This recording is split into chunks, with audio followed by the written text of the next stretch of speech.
Day 9 of our Mongolian adventure.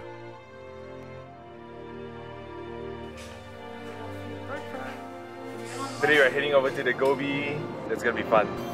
So Nyamkai just said that we'll see fewer and fewer mountains and the roads will get rougher and rougher. Less bumpy but rougher.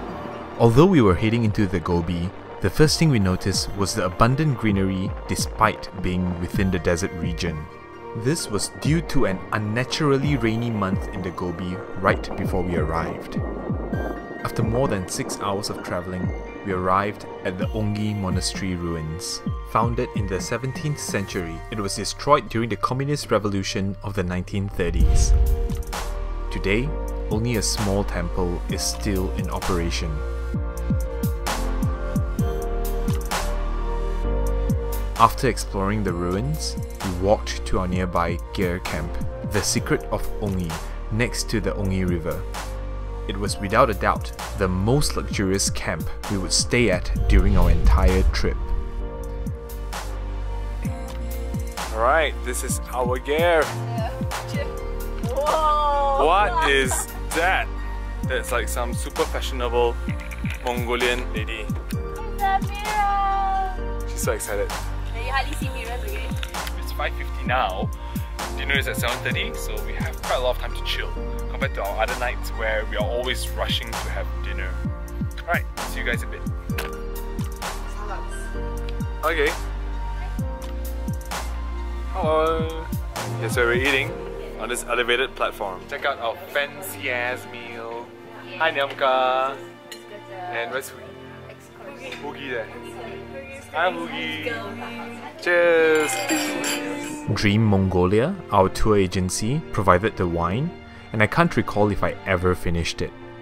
After dinner, there wasn't much left to do, but I spotted the telescope in the main lobby. I rented it for the token sum of $1 and we proceeded to look at the full moon. Not a bad way to spend an evening.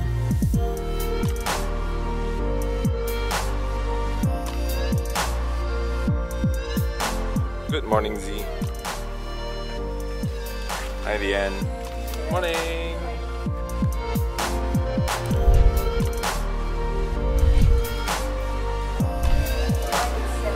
Z, Lian, how do you feel leaving our best accommodation so far? Nice breakfast, ready to go to the Gobi Desert. We travelled almost 200 kilometers south towards Bayanzag, also known as the Flaming Cliffs. The name Bayanzag means rich in saxaul, referring to the trees common to the area. We arrived at our next gear camp at noon, just in time for lunch. And we soon took off once again to explore the Flaming Cliffs. The red and orange sandstone cliffs were a very short drive away from our camp. The place became famous due to the discovery of dinosaur eggs in the 1920s by paleontologist Roy Chapman Andrews. Over 140 species of dinosaurs were dug up by his team, including the Protoceratops, Oviraptor, and most famous of all, the Velociraptor.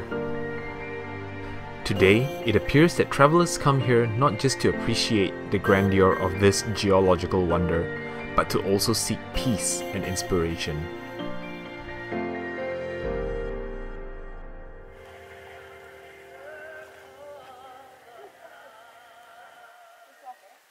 It's a desert lizard.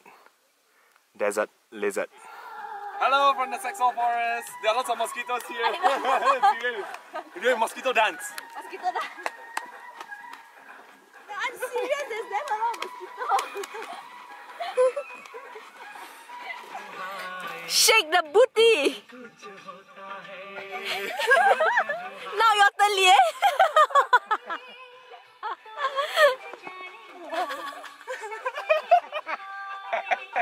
Look at Hugi laughing. Hugi!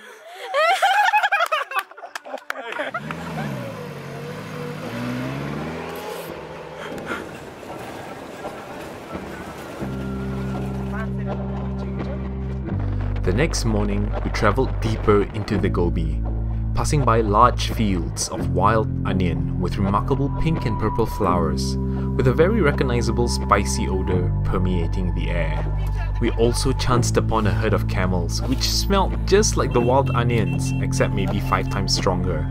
Turned out that camels graze on almost anything, and in this part of Mongolia, that meant lots of wild onions.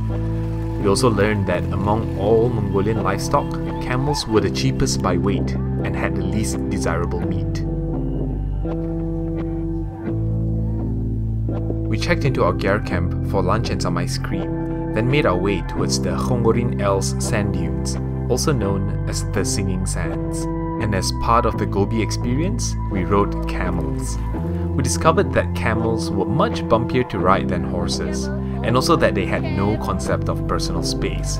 They walked so close together that mine kept rubbing his nose against Ziwen. Yeah, this is all camel mucus. Sorry. We bid goodbye to our camels and arrived at the magnificent sand dunes. The Khongoryn Els stretch for over 100 kilometers long and rise up to a height of around 100 meters.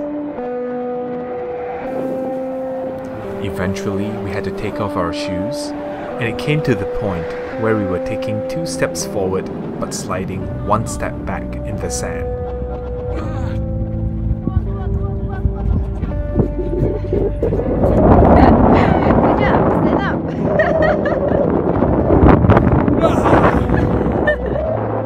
After close to an hour of hiking, we arrived at the top.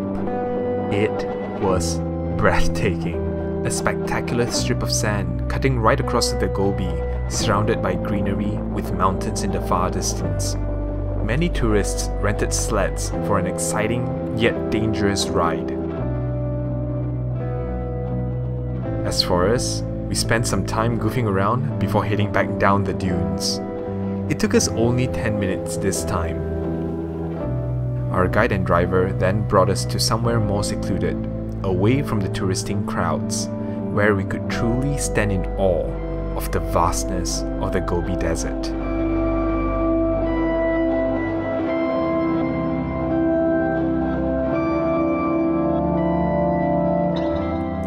This is the 4th installment of my Mongolian travel vlogs, only one final video coming up. If you're watching this on YouTube, don't forget to subscribe. Thanks for watching.